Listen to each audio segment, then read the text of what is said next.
little bit, roll it up, take a hit, feeling lit, feeling right, 2 a.m. summer night, I don't care, hand on the wheel, driving drunk, I'm doing my thing.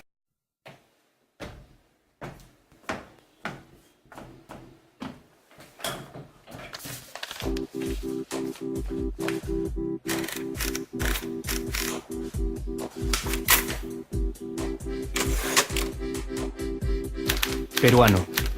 La pregunta sigue vigente hasta el día de hoy. ¿En qué momento se jodió el Perú? Hace décadas que buscamos la respuesta y siempre terminamos echándole la culpa a quienes nos han gobernado.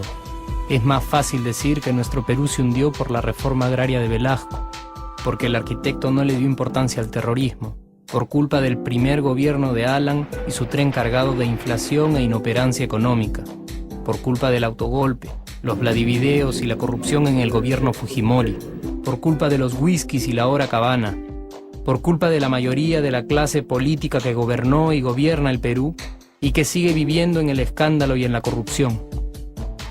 Pero por más que querramos deslindar nuestra responsabilidad por la crisis social que asfixia al Perú, compartimos demasiados hábitos que nos hacen muy parecidos a quienes culpamos y criticamos, porque aún creemos que la criollada se tiene que celebrar como si fuera parte del orgullo nacional.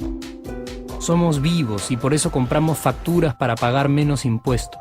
Ganamos los trabajos no por nuestro esfuerzo o talento, sino gracias a una pequeña coimisión. Nos colamos en la fila para que nos atiendan primero. Aceleramos en ámbar y nos pasamos la luz roja, porque así llegamos más rápido. Somos tan vivos que si no encontramos estacionamiento, nos ponemos en el espacio azul reservado para las personas con discapacidad. Robamos la señal de cable, robamos electricidad y no nos consideramos ladrones. Reclamamos que haya justicia y se acabe la corrupción, pero le pagamos 5 soles a un policía para que no nos ponga papeleta o al juez para que abogue por nuestra causa. Jamás le damos el pase a un transeúnte en el cruce peatonal porque en el Perú, si no eres vivo, no eres nadie. Pero si somos tan vivos, ¿por qué le tocamos bocina al semáforo en rojo, como si este fuera a escuchar nuestra ansiedad? ¿Por qué tiramos la basura en la calle, como si la ciudad perteneciera a cualquiera menos a nosotros? ¿Por qué nos quedamos callados y no protestamos cuando el chofer de la combi no deja de cometer imprudencias? ¿Por qué estamos tan interesados en saber qué vedette trampea con qué jugador, en vez de conocer algo sobre nuestra historia, nuestra economía, nuestra literatura, o al menos saber cuáles son nuestros derechos más elementales? ¿Por qué sentimos que se nos hace un favor cuando un empleado del Estado nos atiende? ¿Por qué dejamos que un panetón sea el mejor argumento de un político para llevarse nuestro voto? ¿Por qué cuando alguien hace algo bien, decimos que parece hecho en el extranjero, como si eso fuese más meritorio?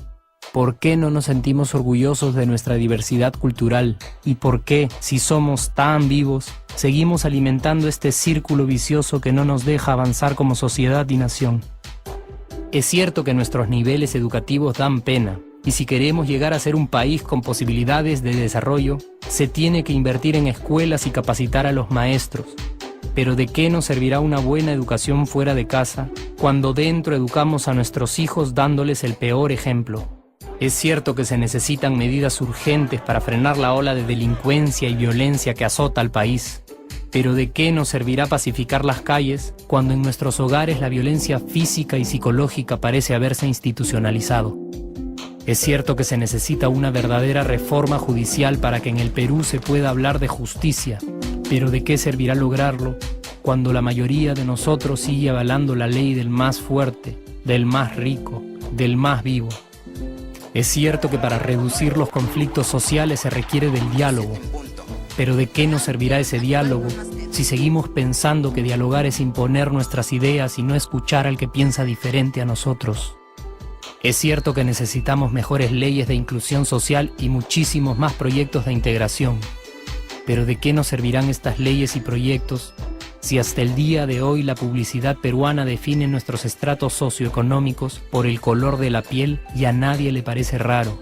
Si hasta el día de hoy seguimos avergonzándonos de nuestras diferencias o sintiéndonos superiores por estas mismas diferencias. Es cierto, es mucho más fácil echarle la culpa de absolutamente todo a nuestros gobernantes. Pero la realidad es que el Perú se hunde en exacta proporción a esa viveza que alimentamos todos día tras día. Sí, somos nosotros la materia prima con la que se hace este país.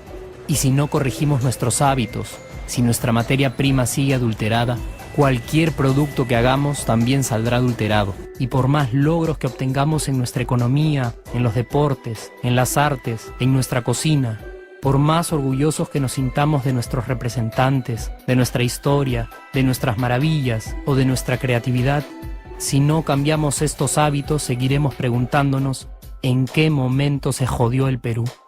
Yo ya estoy harto de esa pregunta. Estoy harto de ver cómo un país con tantas posibilidades y oportunidades, con tantas riquezas naturales y con tanta historia, tenga que seguir viviendo en el subdesarrollo solo porque no nos creemos capaces de vivir de otra manera. Estoy harto de que las desgracias de nuestros vecinos sean nuestro mejor consuelo. Harto de que el sí se puede sea solo una frasecita hecha para un partido de fútbol y que no podamos aplicarla en nuestra vida. Aunque te cueste creerlo, sí podemos. Claro que podemos. Pero depende de que tú y yo comencemos a trabajar en ello de una vez por todas. Porque la transformación del país hacia una nación desarrollada ya no está solo en cancha de los políticos o de los poderosos, y no está en el terreno de los milagros. La transformación del Perú está en la capacidad que tengamos de hacernos responsables de nuestros actos y de rebelarnos contra nuestra viveza. La transformación del Perú está en ti y está en mí, está en todas nuestras organizaciones y en la posibilidad de trabajar juntos con verdadera responsabilidad social. ¿Qué pasaría si cambiamos la pregunta? Si por ejemplo ahora te pregunto, ¿en qué momento se arregló el Perú? ¿Qué me dirías? Aunque te parezca una pregunta demasiado ingenua, tenemos que creer en ella y la respuesta está en nuestras manos.